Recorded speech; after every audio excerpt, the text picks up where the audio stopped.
મંગલાચરણ મંગલાચરણ ચાલુ કરીએ. ઓમ નમઃ સિદ્ધેભ્ય નમઃ સિદ્ધેભ્ય નમઃ સિદ્ધેભ્ય. ઓમ શુદ્ધાત્મને નમઃ. નમો અરિહંતાણમ નમો સિદ્ધાણમ નમો આયરીયાણમ નમો ઉવજ્જાયાણમ નમો લોએ સવસાણમ સિદ્ધમ શુદ્ધમ પરણમિયા जिरेन्द्रवरनेमि चन्दमकलङ्कम् गुणरयणभूषणुदयम् जीवस्य परुवरं वोच्छम्. અહીં નેમિચંદ આચાર્ય વિરચિત જે ગોમટસાર આદિ શાસ્ત્ર છે એના આધારે યશપાલજી અન્નાજીએ 14 ગુણસ્થાન નું પુસ્તક લખ્યું છે, ગુણસ્થાન વિવેચન. એમાં આપણે ચોથું ગુણસ્થાનનું સ્વરૂપ જોઈ રહ્યા છે. આશ્ચર્ય થાય છે કે ઇંગ્લેન્ડ રમે છે છતાં પણ 25-50 જેટલા હાજર છે. એટલે એમ કહેવાય છે, અંગ્રેજી લોકો એમ કે છે કે જ્યારે ઇંગ્લેન્ડ રમતી હોય ત્યારે એમ કહે કે football is not about life and death, it is much more important than that, એમ કહે લોકો. પણ જીનવાણી કેવી છે? તો અનંત અનંત ભવનો નાશ કરવા વાળી જીનવાણી છે. તો ઇમ્પોર્ટન્સ કોનું છે? ઇંગ્લેન્ડ હારે તો કોઈ મરી નથી જવાના, ઇંગ્લેન્ડ જીતે તો 100 પાઉન્ડ પણ હાથમાં આવવાના નથી. એટલે જીનવાણીની મહત્વ આપવું, સ્વાધ્યાયનું મહત્વ આપવું. ચાલો આગળ વધીએ. પુસ્તક છે જિજ્ઞાસા સમાધાન. રતનચંદ બેનારાએ આ પુસ્તક લખ્યું છે. એનું નામ છે જિજ્ઞાસા સમાધાન. એમાં સમ્યક દર્શનની ચર્ચા પણ ઉઠાવી છે. ફૂટબોલની મહિમા કેમ આવી? હે, ઇંગ્લેન્ડ રમે છે ને તો શું થયું? હમણાં તું બોલે તો છે કે જીતે કે હારે એને જોવાની શું જરૂર છે? તો એ જ કીધું ને, મહિમા ક્યાં થઈ? એટલે જો એ ઉપશમ ને ક્ષોપશમ સમ્યક દ્રષ્ટિની ચર્ચા કરી છે. કર્ણાનુયોગનો વિષય છે, થોડીક સૂક્ષ્મ ચર્ચા છે, આપણે વાંચીએ. થોડુંક લીધું હતું, ફરીથી લઈએ. ઔપશમિક સમ્યક્ત્વ એવં શાયોપશમિક સમ્યક્ત્વ કા અંતરકાલ. જોયું હતું કે ઉપશમ સમ્યક્ત્વ અને જે ક્ષોપશમ સમ્યક્ત્વ છે એનું અંતરકાલ કેટલું છે? અંતરકાલ એટલે ગેપ. જ્યારે કોઈ જીવ ઉપશમ સમ્યક દ્રષ્ટિ છે પછી એ કાં તો મિથ્યાત્વમાં જાય કાં તો ક્ષોપશમમાં જાય અને પાછો એ ઉપશમમાં આવે, એને અંતરકાલ કહેવામાં આવે છે. જેમ કે આપણે બપોરના જમ્યા હોઈએ, 12 વાગે જમ્યા હોઈએ અને પછી 5 વાગે પાછા જમવા બેસીએ, તો અંતર કેટલો છે? તો 5 કલાકનું અંતર છે. જમવાની વચ્ચે 5 કલાકનું અંતર છે. એવી જ રીતે અહીં એમ સમજાવવામાં આવે છે કે ઔપશમિક સમ્યક્ત્વનું અંતર કેટલો છે, ક્ષોપશમ સમ્યક્ત્વનું અંતર કેટલું છે, એમ અહીં સમજાવવામાં આવે છે. એટલે એક જીવ ઔપશમિક સમ્યક્ત્વ થયો પછી અન્ય ચાલી ગયો અને પાછો ઔપશમિક થઈ ગયો, તો એનો જગન્ય કાળ કેટલો, એનો ઉત્કૃષ્ટ કાળ કેટલો, એમ અહીં સમજાવવામાં આવે છે. તો જિજ્ઞાસા પ્રશ્ન છે, પ્રશ્ન વાંચીએ. औपशमिक सम्यक्त्व एवं क्षयोपशमिक सम्यक्त्व छूटने के बाद पुनः कब हो सकता है? एक बार छूटी जाए, औपशमिक सम्यक्त्व छूट जाए, क्षयोपशम सम्यक्त्व छूटी जाए, પછી પાછો ક્યારે ગ્રહણ થાય? इसके दूसरी बार होने का अंतरकाल कितना है? એટલે ઔપશમિક સમ્યક્ત્વ છે અને પાછું ઔપશમિક સમ્યક્ત્વનો કાળ કેટલો? અને ક્ષયોપશમ સમ્યક્ત્વ છે અને પાછો ક્ષયોપशम सम्यक्त्वનો કાળ કેટલો? એમ या कितनी बार होकर छूट सकता है, એવો પ્રશ્ન છે. સમાધાન વાંચીએ. એનું સમાધાન: ઉપશમ સમ્યક્ત્વ કે દો ભેદ. પહેલા તમે જોયું હતું ને કે સમ્યક દર્શન 3 પ્રકારના છે: ઉપશમ, ક્ષોપશમ અને ક્ષાયિક. 3 પ્રકારના સમ્યક દર્શન છે. તો ઉપશમ સમ્યક દર્શનમાં શું થાય છે? તો 7 પ્રકૃતિઓનો ઉપશમ થાય છે અને જીવ ઔપશમિક સમ્યક દર્શન પામે છે. એને ઔપશમિક સમ્યક્ત્વ કહેવામાં આવે છે. એમના 2 ભેદ છે, એક તો પ્રથમોપશમ અને દ્વિતીયોપશમ. એમ ન સમજવું પહેલી વાર સમ્યક દર્શન થયું એ પ્રથમોપશમ છે, બીજી વાર સમ્યક દર્શન થયું એ દ્વિતીયોપશમ છે, એવી પરિભાષા નથી. એટલે પ્રથમોપશમ કોને કહેવો, દ્વિતીયોપશમ કોને કહેવો, એની પરિભાષા એમ છે કે જ્યારે મિથ્યા દ્રષ્ટિ જીવ છે, અનાદિ મિથ્યા દ્રષ્ટિ હો કાં તો સાદી મિથ્યા દ્રષ્ટિ જીવ હો, એ જ્યારે સમ્યક દર્શનને પહેલી વાર ગ્રહણ કરે છે એને પ્રથમોપશમ સમ્યક્ત્વ કહેવામાં આવે છે. અને એટલે પ્રથમોપશમ સમ્યક્ત્વ કોણ પ્રાપ્ત કરે છે? તો મિથ્યા દ્રષ્ટિ જીવ પ્રથમોપશમ સમ્યક્ત્વને પ્રાપ્ત કરે છે.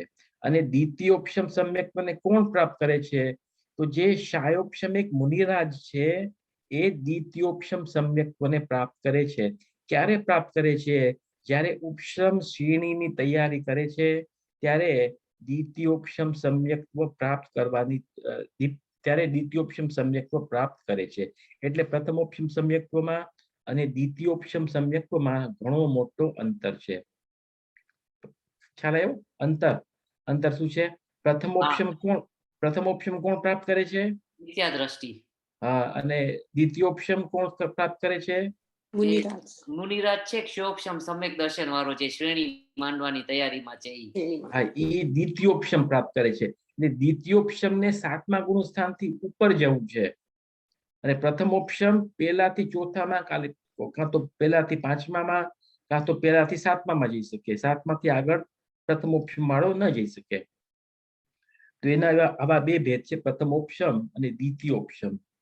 इनमें से प्रथमोपशम सम्यक्त्व छूटने के बाद जगन्य से पल्य के असंख्यात भाग काल, એટલે એનો જગન્ય કાળ કે જગન્ય અંતર કેટલો છે? તો પલ્યનો અસંખ્યાતમો ભાગ એટલે અસંખ્યાત વર્ષ. એ શું કહેવા માંગે છે કે એકવાર જે પ્રથમોપશમ સમ્યક્ત્વ પ્રાપ્ત કર્યું પછી પાછો જીવ તે જ જીવ પાછો મિનિમમ ટાઈમમાં પ્રથમોપશમ સમ્યક્ત્વ ક્યારે પ્રાપ્ત કરી શકશે? તો પલ્યનો અસંખ્યાતમાં ભાગ કાળ પછી જ કરી શકશે, એના પહેલા નહીં. એટલે જીવ હમણાં વર્તમાનમાં કોઈક જીવ પ્રથમોપશમ સમ્યક દ્રષ્ટિ છે, પછી સમ્યક દ્રષ્ટિ છૂટી ગયું અને પાછો પ્રથમોપશમ સમ્યક્ત્વ મિનિમમ કાળમાં પ્રાપ્ત કરે તો પલ્યનો અસંખ્યાતમો ભાગ કાળ તો જાય અને જાય. આ મિનિમમ કાળ છે, એનાથી ઓછો કાળ ન હોઈ શકે. એમ કોઈ દી ન હોઈ શકે કે પ્રથમોપશમ સમ્યક્ત્વ છે પછી અંતર્મૂર્તમાં પાછો પ્રથમોપશમ સમ્યક્ત્વ ધારણ કરે છે, એવું કોઈ દી હોઈ ન શકે. એટલે એમનો જગન્ય કાળ છે પલ્ય કે અસંખ્યાત ભાગ કાલ. અને ઉત્કૃષ્ટ છે કેટલો છે? कम अर्ध पुद्गल परावर्तन काल व्यतीत होने पर हो सकता है. એટલે ઉત્કૃષ્ટ કાળ કેટલો છે? અર્ધ પુદ્ગલ પરાવર્તન. કોઈ કે વર્તમાન પ્રથમોપશમ સમ્યક્ત્વ પ્રાપ્ત કર્યું, હવે એમને ઉત્કૃષ્ટ કાળ પછી એમને પાછો પ્રથમોપશમ સમ્યક્ત્વ પ્રાપ્ત કરાવો છે તો કેટલો કાળ જશે? તો એમ કે છે થોડો कुछ कम अर्ध पुद्गल परावर्तन काળ. એટલે જીવ વર્તમાનમાં કોઈ જીવ હોય ઉપશમ સમ્યક દ્રષ્ટિ, એ વર્તમાનમાંથી પછી મિથ્યાત્વમાં જાય છે. મિથ્યાત્વમાં અર્ધ પુદ્ગલ પરાવર્તન કાળ વ્યતીત કરે છે અને પાછો પ્રથમોપશમ સમ્યક્ત્વ પ્રાપ્ત કરી શકે છે. એનો રેફરન્સ છે ધવલા પુસ્તક 7 पृष्ठ 233. लेकिन द्वितीयोपशम सम्यक्त्व का जगन्य अंतरकाल अंतर्मुक्त और उत्कृष्ट अंतरकाल कुछ कम अर्ध पुद्गल परावर्तन कहा है. દ્વિતીયોપશમ સમ્યક્ત્વમાં અંતર કેટલો છે? તો અંતર છે જગન્ય અંતર કેટલો છે? તો અંતર્મૂર્ત જ છે. અંતર્મૂર્ત જ છે. એટલે કોઈક જીવ દ્વિતીયોપશમ સમ્યક દ્રષ્ટિ મુનિરાજ છે, દ્વિતીયોપશમ સમ્યક દ્રષ્ટિથી પડી ગયા અને પાછો દ્વિતીયોપશમ સમ્યક્ત્વ માંડે તો ક્યારે માંડી શકે? તો અંતર્મૂર્ત કાળ પછી માંડી શકે. જેમ કે કોઈક મુનિરાજ 7મા ગુણસ્થાનમાં છે, દ્વિતીયોપશમ સમ્યક દ્રષ્ટિ છે અને શ્રેણી ચડ્યા 7, 8, 9, 10, 11, પછી પાછા નીચે પડ્યા 11 માંથી 10, 10 પછી 9, 9 પછી 8, 8 પછી 7, પછી 6 અને પાછી ઉપશમ શ્રેણી અંતર્મૂર્તમાં ચડી. એવી રીતે દ્વિતીયોપશમ સમ્યક્ત્વ 2 વાર અંતર્મૂર્ત કાળમાં આવી શકે છે, એમ અહીં કહેવામાં આવે છે. આ વાત સમજાય છે કે નહીં? બહુ મોટો આંતરો છે પ્રથમોપશમ સમ્યક્ત્વમાં અને દ્વિતીયોપશમ સમ્યક્ત્વમાં.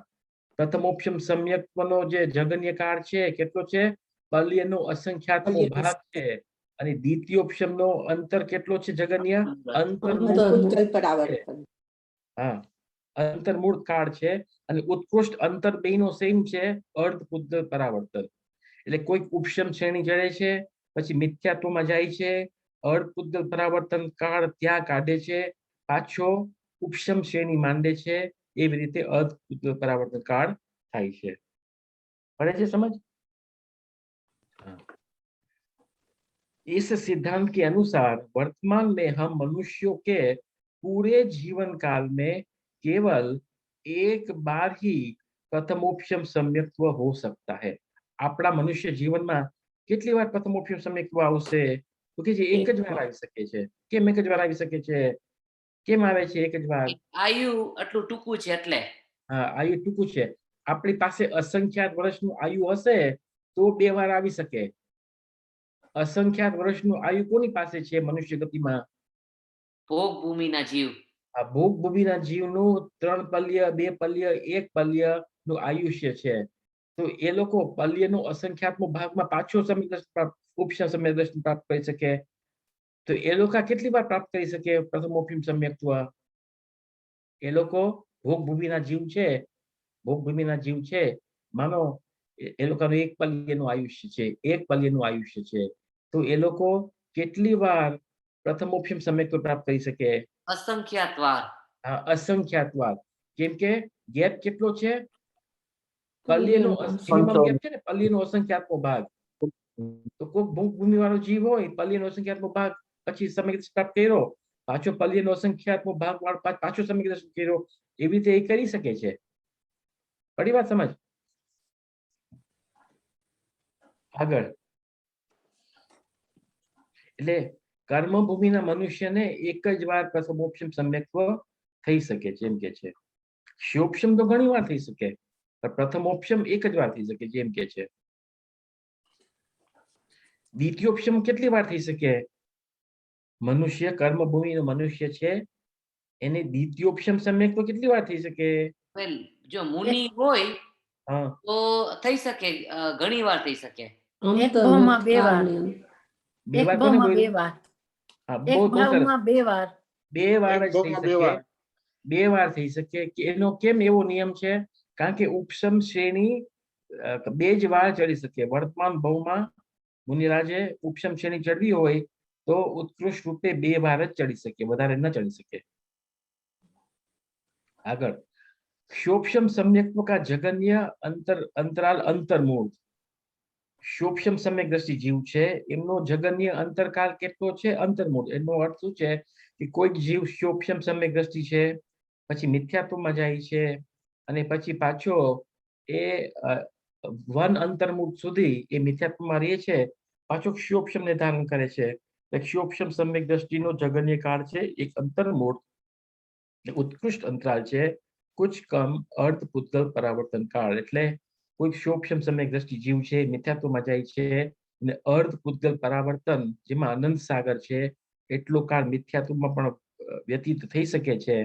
અને પછી એ જ્યારે સિદ્ધ થવાના હોય ત્યારે પાછો જ્યારે ઔપશમિક સમ્યક પ્રાપ્ત થાય, પછી ક્ષોપશમ પ્રાપ્ત થાય, પછી શાયિક સમ્યક દર્શન પ્રાપ્ત થાય, પછી શ્રેણી માંડી અને સિદ્ધ ભગવાન થઈ જાય છે. તો આવું પણ બની શકે છે એમ અહીં કહેવામાં આવે છે. આગળ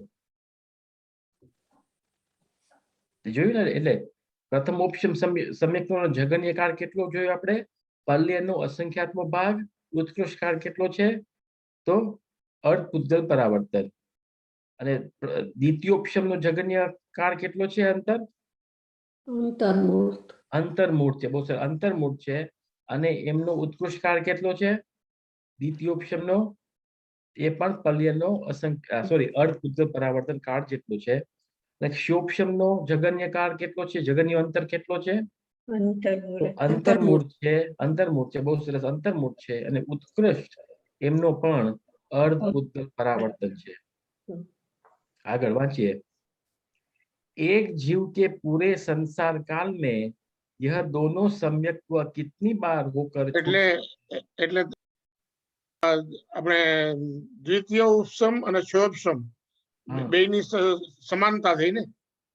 નહીં, સમાનતા એટલે વન અંતર્મૂળ કાળમાં થઈ શકે છે, બરાબર છે. એટલે એ રીતે સમાનતા છે, બરાબર છે. હા હા, એ કહું છું ને. એટલે દ્વિતીય ઉપશમ અને ક્ષયોપશમ એમાં એટલે અર્ધ પૂતગલ પરાવર્તનમાં કઈ કહું છું એ ઉત્કૃષ્ટ થયું, અને જગની અંતર્મૂળ થઈ ગયું બેમાં. બરાબર છે, તો ત્યાં સમાનતા આવી શકે, બરાબર, સમાનતા છે, हाँ બરાબર છે, बराबर है। भाई एक जीव के पूरे संसार काल में यह दोनों सम्यक्त्व कितनी बार होकर छूट सकते हैं, इस संबंध में श्री कर्मकांड में इस प्रकार कहा है। कर्मकांड ની ગાથા છે 618 ને 619। એટલે પ્રશ્ન એમ છે કે પ્રથમોપશમ સમ્યક્ત્વ કેટલી વાર પ્રાપ્ત કરી શકે, દ્વિતીયોપશમ સમ્યક્ત્વ કેટલી વાર પ્રાપ્ત કરી શકે, ષોપશમ સમ્યક્ત્વ કેટલી વાર પ્રાપ્ત કરી શકે, એનો ઉત્તર કર્મકાંડમાં આપવામાં આવે છે। આપણે મૂળ પ્રાકૃત જે છે પ્રાકૃત વાંચીએ।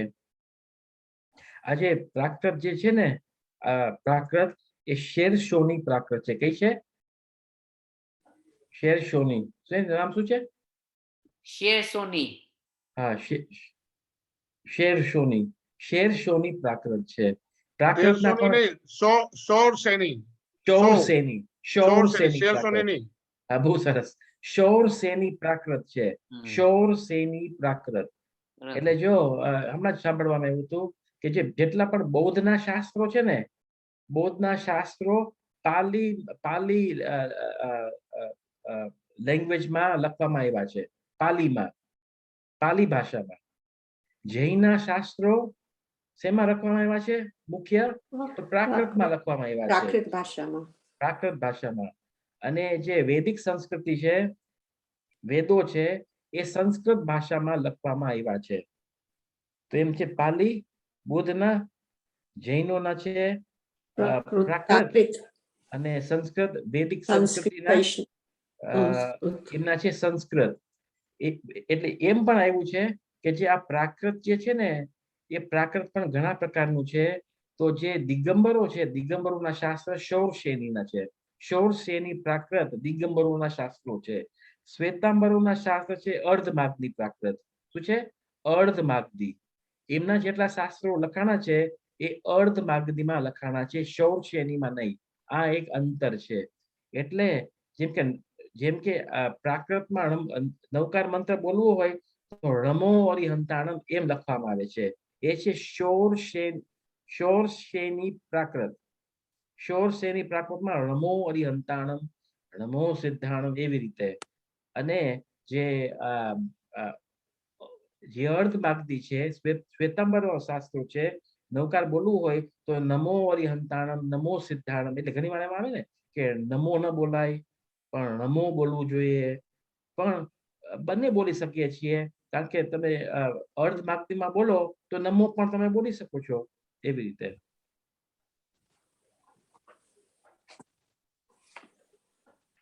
તો અહીં એમ વિષય એમ છે કે આ બધા સમ્યક્ત્વો છે કેટલી વાર ગ્રહણ થઈ શકે અને છૂટી શકે, એમ કર્મકાંડમાં ગાથા છે।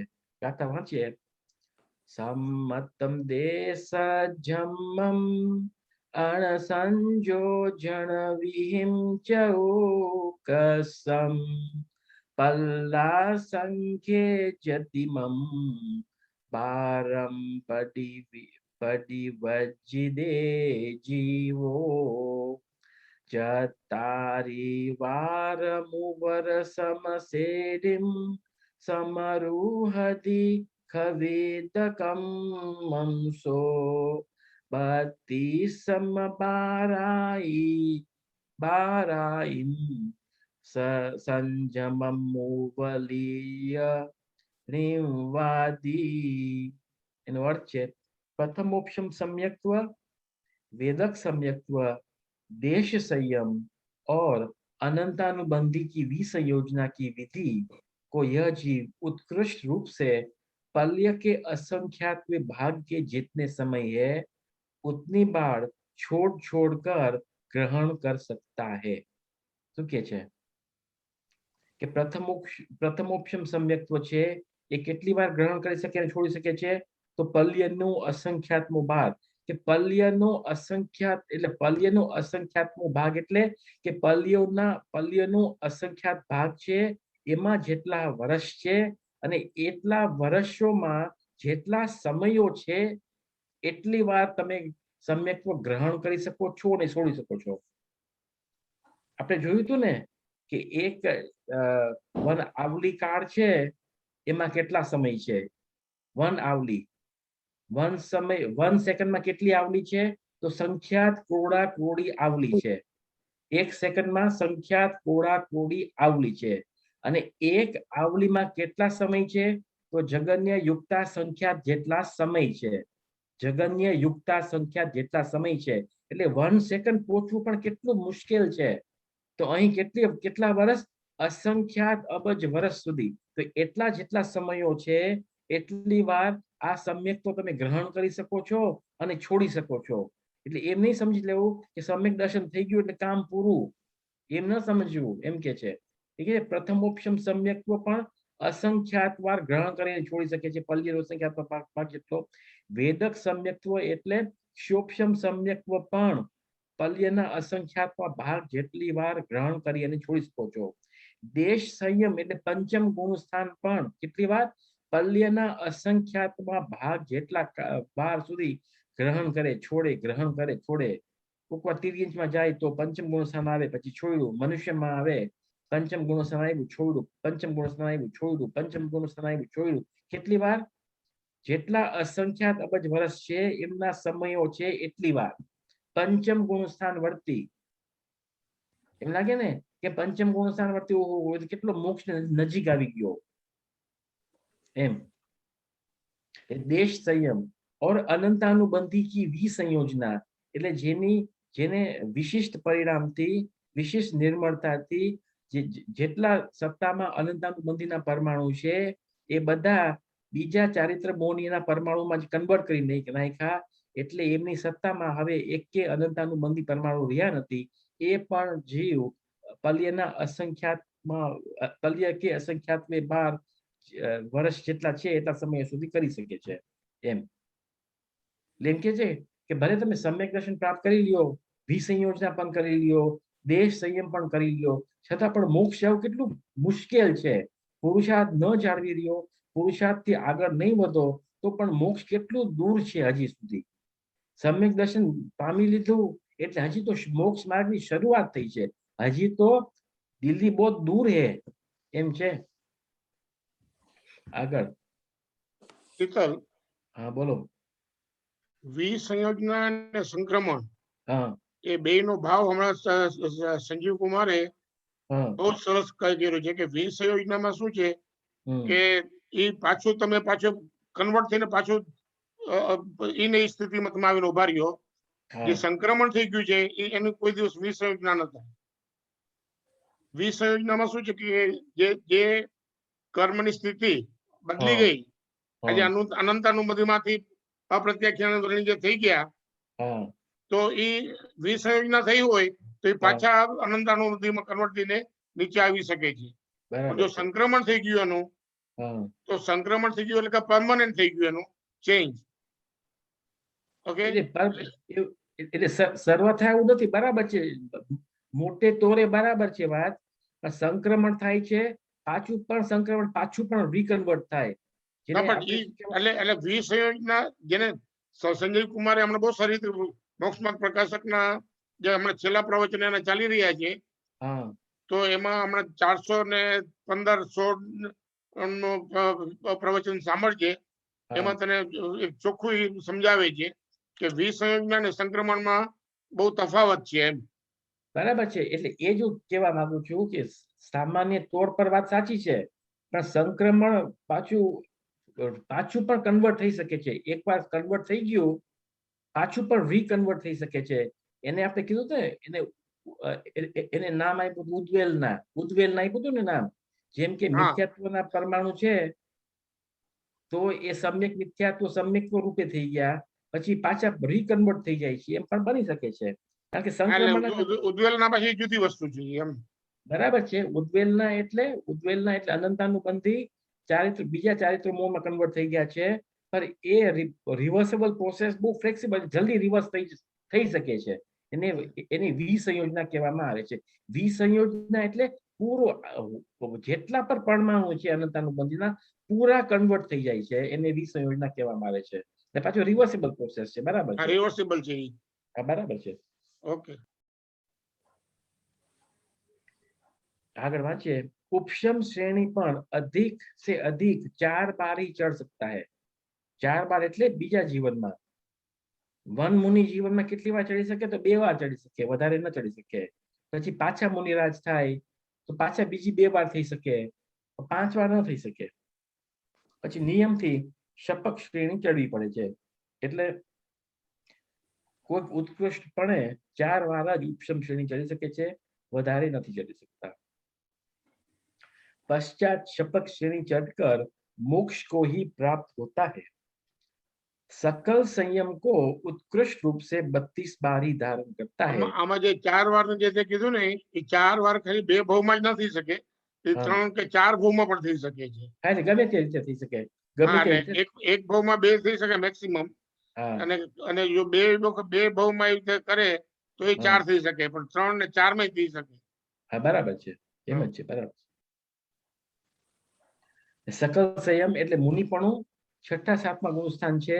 કેટલી વાર ધારણ કરી શકે છે? તો કે છે 32 વાર ધારણ કરી શકે છે, વધારે નહીં.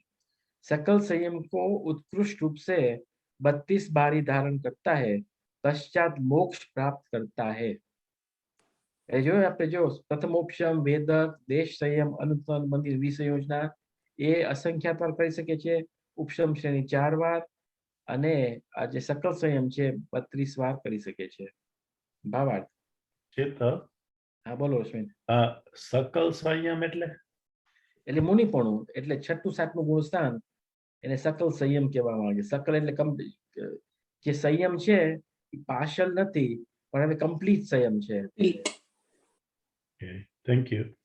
એટલે જે પંચમ ગુણ સ્થાન છે ત્યાં દેશ સંયમ છે અને મુનિરાજનું સકલ સંયમ છે. એમ દેશ સંયમ ન રહ્યું પણ સકલ થઈ ગયું સંયમ, ચારિત્ર કમ્પ્લીટ થઈ ગયું. એમ ત્યાં પૂર્ણ ચારિત્ર હોય છે. भावार्थ. उपयुक्त गाथाओं के अनुसार प्रथमोपशम सम्यक्त्व और क्षारोपशमिक सम्यक्त्व को एक जीव असंख्यात बार ग्रहण करके छोड़ सकता है, जबकि द्वितीयोपशम सम्यक्त्व पूर्ण संसार काल में 4 बार से अधिक बार प्राप्त नहीं कर सकता. उपशम से द्वितीयोपशम सम्यक्त्व कितनी बार प्राप्त कर सके? तो 4 बार જ प्राप्त કરી શકે, વધારે પ્રાપ્ત ન કરી શકે. દ્વિતીયોપશમ સમ્યક્ત્વ કયો કાં તો ઉપશમ શ્રેણી કયો, બંને એક જ વાત છે. આગળ છે 158. क्षारोपशमिक सम्यक्त्व का उत्कृष्ट काल. जो જે જીવ જે બંનેમાં ફેર છે, અંતર કોને કેવો અને કાલ કોને કેવો, બંનેમાં હાથી ઘોડાનો તફાવત છે. કાલ કોને કેવો અને અંતર કોને કેવો. જેમ કે આપણે જમવા બેઠા હોઈએ, માની લ્યો કે તમને બપોરે તમે બેઠા 12 વાગે અને તમારું જમણ પૂરું થયું 1 વાગે, પછી 5 વાગે પાછા બેઠા અને 6 વાગે તમારું જમણ પૂરું થઈ ગયું, તો તમારો જમણનો કાળ કેટલો ને જમણનું અંતર કેટલું? જમણનો કાળ કેટલો? 1 કલાક. 1 કલાક. જમણનો કાળ, હે, 1 કલાક જમણનો કાળ ને 5 કલાકનું અંતર, એટલે 2 કલાક જમણનો કાળ, બપોરનો સાંજનો 2 ગણિતો. આ 2 ગણીએ તો એટલે 2 કલાક છે જમણનો કાળ અને જમણનું અંતર છે 5 કલાક. એવી રીતે અંતર અને કાળમાં ફેર છે. તો 157 માં આપણે અંતર જોયું, હવે આપણે અહીં કાળ જોવામાં આવે છે. એક શોપશમ સમ્યક્ત્વનો ઉત્કૃષ્ટ કાળ કેટલો છે, એટલે કે શોપશમ સમ્યક્ત્વ જે જીવ છે એ કેટલા કાળ સુધી શોપશમ સમ્યક્ત્વને ટકાવી શકે. 1 વર્ષ સુધી ટકાવી શકે, 2 વર્ષ સુધી ટકાવી શકે, 10 વર્ષ સુધી ટકાવી શકે, કેટલા કાળ સુધી ટકાવી શકે એની ગણતરી કરવામાં આવે છે. તે અહીં અંતરની વાત નથી પણ એમનો કાળની વાત છે. जिज्ञासा. क्षरोपशमिक सम्यक्त्व का उत्कृष्ट काल 66 सागर है या 132 सागर है? કારણ કે બંને પ્રકારના કથનો શાસ્ત્રમાં આવે છે. તો શોપશમ સમ્યક્ત્વનો ઉત્કૃષ્ટ કાળ કેટલો છે, એટલે કેટલા કાળ સુધી જીવ શોપશમ સમ્યક્ત્વને ધારણ કરી શકે છે? 66 સાગર સુધી કે 132 સાગર સુધી? એવો પ્રશ્ન છે. એનો ઉત્તર વાંચીએ. क्षारोपशमिक सम्यक्त्व का उत्कृष्ट काल 66 सागर है. એટલે 66 સાગર સુધી જીવ क्षारोपशमिक सम्यक्त्व ધારણ કરી શકે છે. એટલે क्षारोपशम सम्यक्त्व એટલે મનુષ્યપણું, પછી દેવ, પછી મનુષ્ય, પછી પાછો દેવ, પછી પાછો મનુષ્ય, પછી પાછો દેવ, પછી પાછો મનુષ્ય, પાછો દેવ. એવી રીતે શોભશમ સમ્યકનું કન્ટિન્યુઅસ ધારણ કરી શકે છે શાશ્વત સાગર સુધી. એટલે મનુષ્ય અને દેવ વચ્ચે જન્મ મરણ થાય છે. એ જીવ નરકમાં પણ ન જઈ શકે અને તિર્યંશમાં પણ ન જઈ શકે. કેમ ન જઈ શકે? કેમ ન જઈ શકે? છૂટી જાય એનું સમ્યક દર્શન. છૂટી જાય પણ બીજું કારણ શું છે? કારણ શોભશમ સમ્યક દ્રષ્ટિ જીવ છે તો એ કયું આયુષ્ય બાંધશે? સમ્યક દ્રષ્ટિ કયું દેવનું જ બાંધશે. દેવનું જ બાંધે. દેવનું જ બાંધે. મનુષ્ય અને દેવ જે હોય છે એ શેનું બાંધશે? મનુષ્યનું. મનુષ્યનું જ બાંધશે, બીજું નહીં બાંધે. પહેલા તો ઈ નિયમ. અને બીજું એ નિયમ છે કે મનુષ્ય જો શોભશમ સમ્યક દ્રષ્ટિ જીવ છે એ સમ્યક દર્શન લઈને નરકમાં જવું હોય કાં તો તિર્યંશમાં જવું હોય કાં તો મનુષ્યમાં જવું હોય તો ક્ષાયિક હશે તો જ જઈ શકશે. શોભશમ લઈને નહીં જઈ શકે. એક શોભશમ સમ્યક દ્રષ્ટિ હશે અને માનો કે અહીં વર્તમાન પંચમ કાળમાં કોઈ શોભશમ સમ્યક દ્રષ્ટિ જીવ છે અને એમને પહેલા શોભશમ સમ્યક દર્શન પહેલા એમને નરક આયુ બાંધી લીધું છે અને પંચમ કાળમાં શાયિક સમ્યક દર્શન થવાની વ્યવસ્થા તો છે નહીં, તો એ જીવ સમ્યક દર્શન લઈને નરકમાં જઈ શકે કે ન જઈ શકે? ના જઈ શકે. ન જઈ શકે. તો એનું શું થશે? કારણ કે નરકમાં તો જવાનું જ છે ને, તો એનું શું થશે? મિથ્યા એમનું દ્રષ્ટિ. સમ્યક દર્શન વમન થશે, મિથ્યાત્વમાં જશે અને મિથ્યા દ્રષ્ટિ થઈને એ નરકમાં ઉપજશે. એમ છે કથન.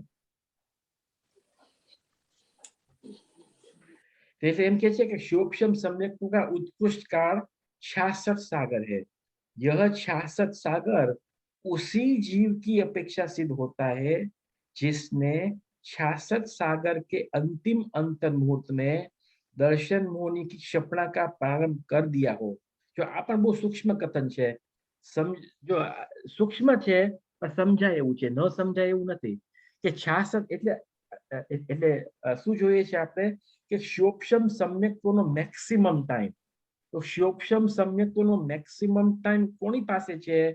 કે જે શાશ્વત સાગર પછી જે ક્ષાયિક થવાનો છે ત્યાં એ મેક્સિમમ ટાઈમ છે. કારણ કે તો જ જો કે કોઈ શોભશમ સમ્યક દ્રષ્ટિ છે, શાશ્વત સાગર સુધી એક શોભશમ રહ્યો, પછી શાશ્વત સાગર પૂરા થયા પછી ક્ષાયિક માંડી દીધું, બરાબર? એમને ઉત્કૃષ્ટ કાળ હોય છે.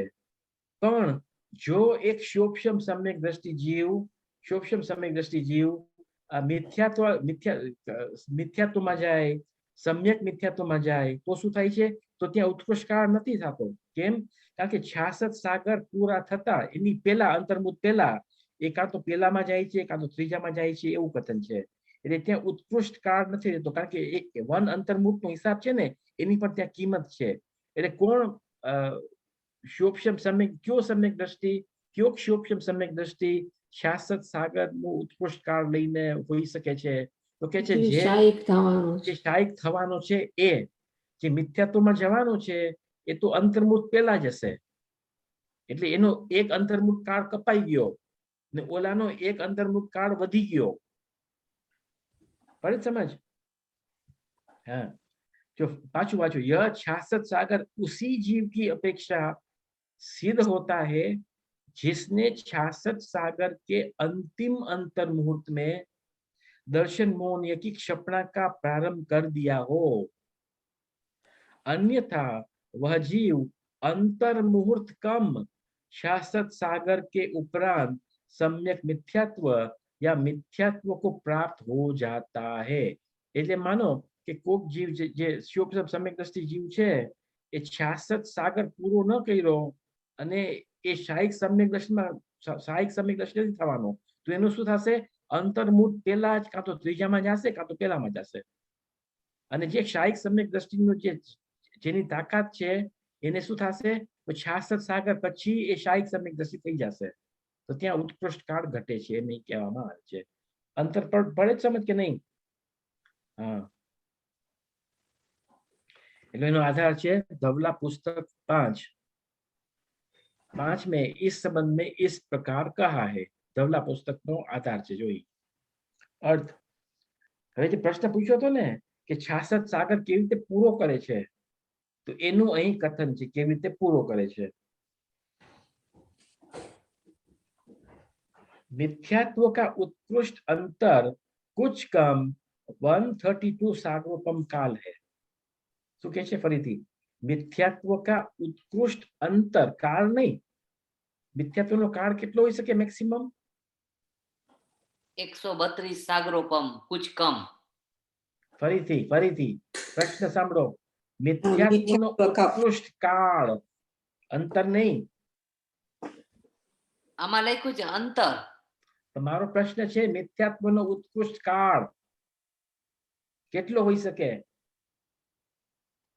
અનંત કાળ, એ તો અનંત કાળ, અનંત। અનાદિ અનંત. અનંત, અનાદિ અનંત, એનો ઉત્કૃષ્ટ કાળ છે. પણ મિથ્યાત્વનો ઉત્કૃષ્ટ અંતર એટલે પેલા ગુણસ્થાનમાં નથી, પણ ઉપરના ગુણસ્થાનોમાં કેટલા કાળ સુધી એ ટકી શકે.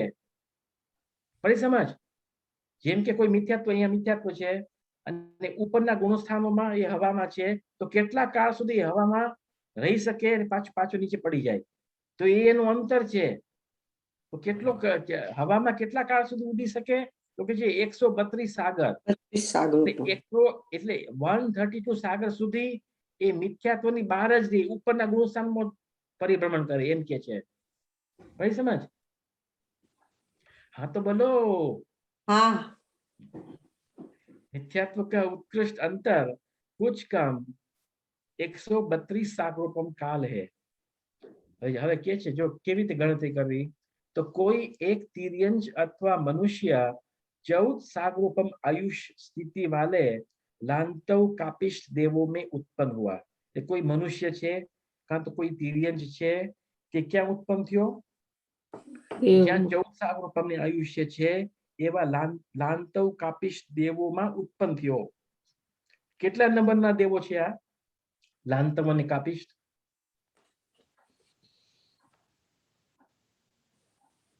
લાંતવ કાપિષ્ટ પેલા કોણ છે? સોધર્મ, પછી ઈશાન, પછી સનત કુમાર મહેન્દ્ર, પછી બ્રહ્મોત્તર, પછી છે લાંતવ કાપિષ્ટ નું કામ આવે છે, 7મો અને 8મા. એટલે કોઈક મનુષ્ય કાં તો તિર્યંજ એ ક્યાં જાય છે? 14 સાગરોપમ આયુ વાલા લાંતવ કાપિષ્ટ દેવોમાં ઉત્પન્ન થાય છે, જ્યાં 14 સાગર નું આયુષ્ય છે, એમ કે છે.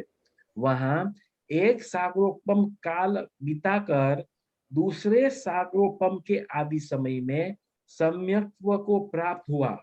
એટલે લાંતવ કાપિષ્ટમાં તો પહોંચ્યા, જ્યાં કેટલી આયુષ્ય છે? તો 14 સાગરની આયુષ્ય છે.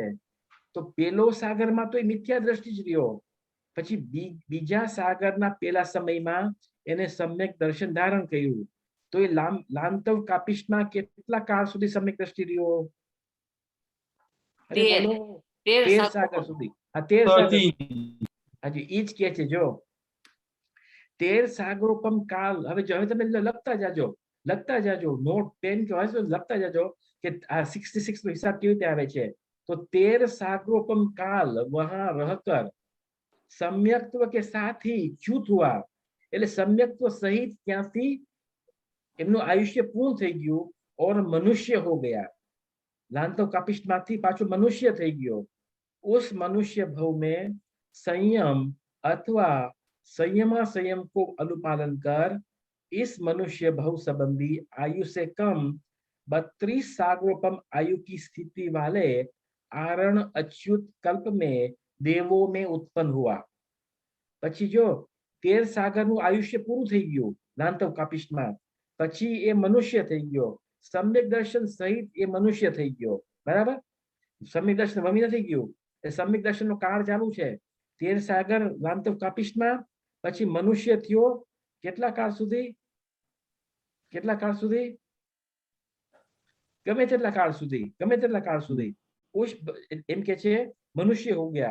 उस मनुष्य भाव में संयम अथवा संयम को अनुपालन कर इस मनुष्य भाव संबंधी आयु से कम 32 सागरोपम आयु की स्थिति वाले आरण अच्युत कल्प में देवों में उत्पन्न हुआ.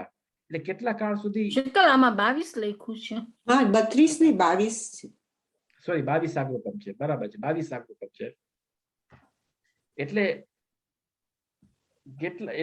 મનુષ્યમાંથી પછી ક્યાં ગયો? આરણ અચ્યુત સ્વર્ગમાં ગયો. કેટલા નંબરના સ્વર્ગ છે? કેટલું નંબરનું સ્વર્ગ છે?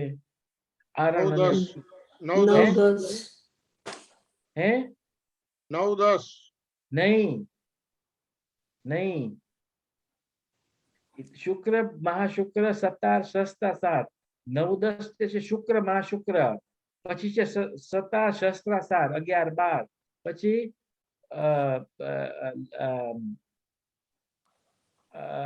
ભૂલી જાઉં છું પણ આરણ અને અચ્યુત છે 15 અને 16 15 અને 16 15 અને 16 નું આયુષ્ય છે 22 સાગર એટલે મનુષ્ય ભવ સહિત 22 સાગર ક્યાં રહ્યો એ એટલે મનુષ્ય ભવ પ્લસ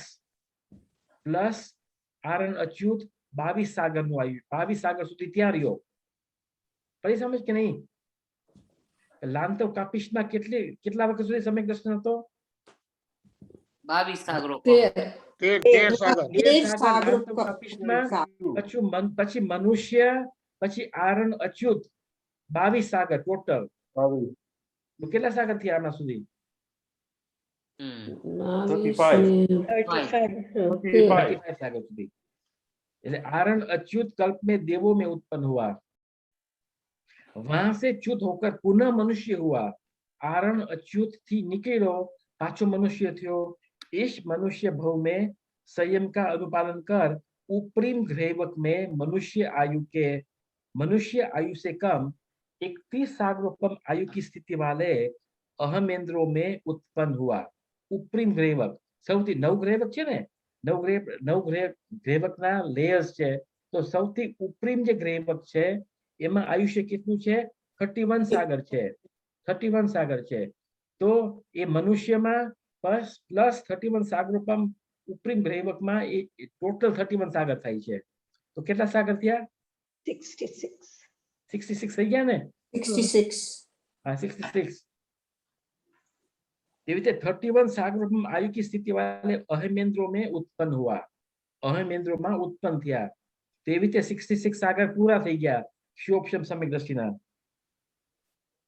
वहां पर अंतर्मूर्त कम 66 सागरोपम काल के अंतिम समय में परिणामों के निमित्त से सम्यक मिथ्यात्व को प्राप्त हुआ कौन જે દેવ છે 66 સાગર પૂરો હજી નથી થયો पर अंतर्मूर्त काल ज बाकी छे અને પછી 66 સાગર પૂરો થવાનો છે તો એ અંતર્મૂર્ત કાળમાં એ શાયિક સમ્યક દર્શન ન થઈ શકે ત્યાં કારણ કે દેવોમાં શાયિક સમ્યક દર્શન ન થઈ શકે પ્રારંભ ન થઈ શકે તો શું કરે છે કારણ કે ઉત્કૃષ્ટ કાળ તો 66 સાગર છે પછી શું થશે એમને નીચે જવું પડશે તો એ ક્યાં જાય છે તો એ જાય છે સમ્યક મિથ્યાત્વ એટલે ત્રીજા ગુણસ્થાનમાં જાય છે પડી સમજ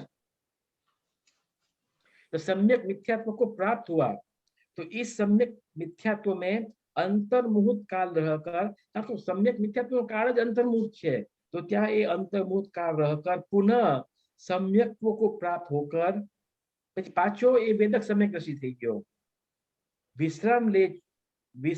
विश्राम ले च्युत को मनुष्य हो गया પછી પાછો મનુષ્ય થયો તો उस मनुष्य भाव में હવે જો પેલા 66 સાગરની કેલ્ક્યુલેશન આવી ગયું પછી એક અંતર્મૂર્ત પહેલા 66 સાગર માઈનસ એક અંતર્મૂર્ત ત્યાં સમ્યક મિથ્યાત્વમાં ગયો પછી પાછો ક્ષોપશમ સમ્યકદર્શી થઈ ગયો તો હવે એની ગણતરી કેમ છે એમ કહેવા માંગે છે જો વાંચો જો तो उस मनुष्य भव में संयम का હવે જો આ ટાઈમ પૂરો થઈ ગયો છે આ વિષય છે ને આ 66 સાગરનો નેક્સ્ટ વેનસડે પાછું લઈ નેક્સ્ટ ફ્રાઈડે લઈ લેશું આ વિષય પાછો શરૂઆતથી તો અહીં આપણે પૂર્ણાવતી કરીએ પ્રશ્ન ન હોય તો મને તમે જે 8 દેવોના નામ લીધા એટલે 8 હોય છે દેવો એ ના એટલે ટોટલ તો 16 હોય છે 16 દેવો હોય છે વૈમાનિક દેવ 16 હોય છે પણ ટોટલ 8 લેયર્સ હોય છે જેમ કે લેયર્સ 8 હોય છે વન લેયરમાં 2 દેવો હોય છે જેમ કે પેલા લેયરમાં હોય છે સૌધર્મ ઈશાન પછી સેકન્ડ લેયરમાં હોય છે શરદ કુમાર મહેન્દ્ર પછી છે શરદ કુમાર મહેન્દ્ર પછી બ્રહ્મોત્તર લાંતવ કાપિશ શુક્ર માં શુક્ર પછી છે શતા શસ્ત્રાસાર એવી રીતે એવી રીતે લેયર્સ હોય છે. ઓકે. એવી રીતે 16 સ્વર્ગ હોય છે, પછી એના ઉપર 9 ગ્રૈવક હોય છે, પછી અનુદિશ હોય છે, અને પછી 5 અનુત્તર વિમાન હોય છે. અનુત્તર અનુત્તર વિમાન હોય છે. તેવી રીતે વૈમાનિક દેવોનું એવું સ્વરૂપ છે. તો હવે પૂર્ણાવૃત્તિ કરીને પછી ફૂટબોલ જોઈએ. હાલો પૂર્ણાવૃત્તિ નિજ